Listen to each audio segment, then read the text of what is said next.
السلام علیکم دوستو اپنے انتہا پسند اور جنونی رویے کی وجہ سے شہرت رکھنے اور مقبوضہ کشمیر میں ظلم کے پہاڑ توڑنے والے بھارتی وزیر اعظم کے بارے میں دعویٰ کیا گیا ہے کہ وہ کرتارپور راہداری کے افتتاح کے لیے پاکستان آئیں گے۔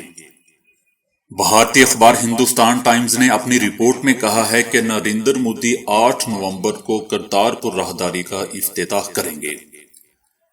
سکھ کمیونٹی کا کرتارپور صاحب کے دیدار کا خواہ پورا ہونے کو ہے۔ 8 نومبر کو تاریخ رقم ہوگی جب نریندر مودی کرتارپور کا افتتاح کریں گے، یہ دوستو اخبار ہندوستان ٹائمز کا کہنا ہے۔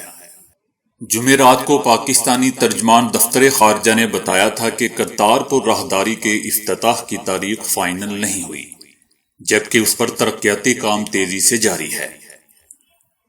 ادھر دوستو جاپان میں انسانی تاریخ کی سب سے خطرناک وارننگ جاری ہو چکی ہے اور اب تک تقریباً 50,000 لوگ نقل مکانی کر چکے ہیں، جبکہ 42 لاکھ لوگوں کو علاقے سے نکل جانے کا حکم جاری ہو چکا ہے۔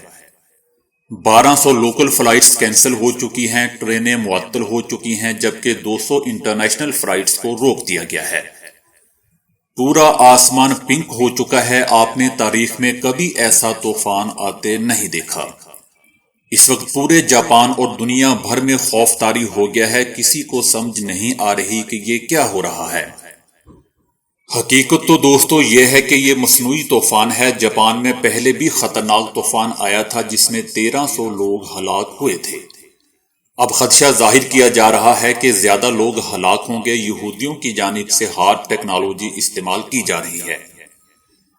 اس کی وجہ یہ ہے کہ ہم نے دجال کے متعلق احادیث پر غور کرنا ہی چھوڑ دیا ہے۔ جاپان میں وارننگ جاری ہوئی ہے جس میں کہا گیا ہے کہ 225 کلومیٹر فی گھنٹہ کی رفتار سے یہ طوفان آئے گا اور جو بھی اس کے راستے میں آئے گا وہ سب کچھ برباد کر کے رکھ دے گا۔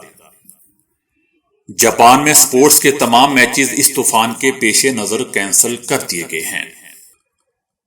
دوستو ادھر مغربی افریقہ کے ملک برکینا فاسو کے شمالی علاقے میں مسلح افراد نے مسجد پر حملہ کیا جس کے نتیجے میں 16 نمازی شہید اور 2 شدید زخمی ہو گئے ہیں۔ جامعہ مسجد میں رات گئے حملہ کیا گیا جہاں 13 نمازی موقع پر ہی شہید ہو گئے تھے اور دیگر 3 افراد زخموں کی تاب نہ لاتے ہوئے دم توڑ گئے۔ قریبی قصبے کے ایک رہائشی کا کہنا تھا کہ اس حملے کے بعد شہریوں نے نقل مکانی شروع کر دی ہے۔ فوج کی موجودگی کے باوجود تناؤ کا ماحول پایا جاتا ہے۔ مسجد پر حملے کے بعد 1000 سے زائد افراد نے افریقہ میں غیر ملکی فوجی بیسز کی موجودگی اور دہشت کے خلاف احتجاج کیا۔ احتجاج کے منتظمین کا کہنا تھا کہ ہمارے ملک میں غیر ملکی فوجیوں کی مداخلت کے لیے دہشت گردی ایک اچھا بہانہ مل گیا ہے۔ ان کا کہنا تھا کہ فرانسیسی، امریکی، کینیڈین، جرمن اور دیگر فوجوں نے ہمارے خطے میں قدم جما رکھے ہیں اور کہتے ہیں کہ وہ دہشت گردی کے خلاف لڑنا چاہتے ہیں، لیکن دوستو ان کی موجودگی کے باوجود دہشت گرد گروپ مضبوط سے مضبوط تر ہوتے جا رہے ہیں۔ رپورٹ کے مطابق افریقہ کا یہ غریب ملک برکینا فاسو 2015 تک دہشت گردی کی خطرناک لہر کی لپیٹ میں تھا، جس سے پڑوسی ممالک مالی اور نائجیریا بھی متاثر ہوئے تھے۔ رپورٹ میں بتایا کہ خودکش حملے سمیت دیگر انداز میں کارروائیاں کی جاتی ہیں، جبکہ فرانس کے 200 فوجی بھی ملک میں موجود ہیں جو مختلف کارروائیوں میں حصہ لیتے ہیں۔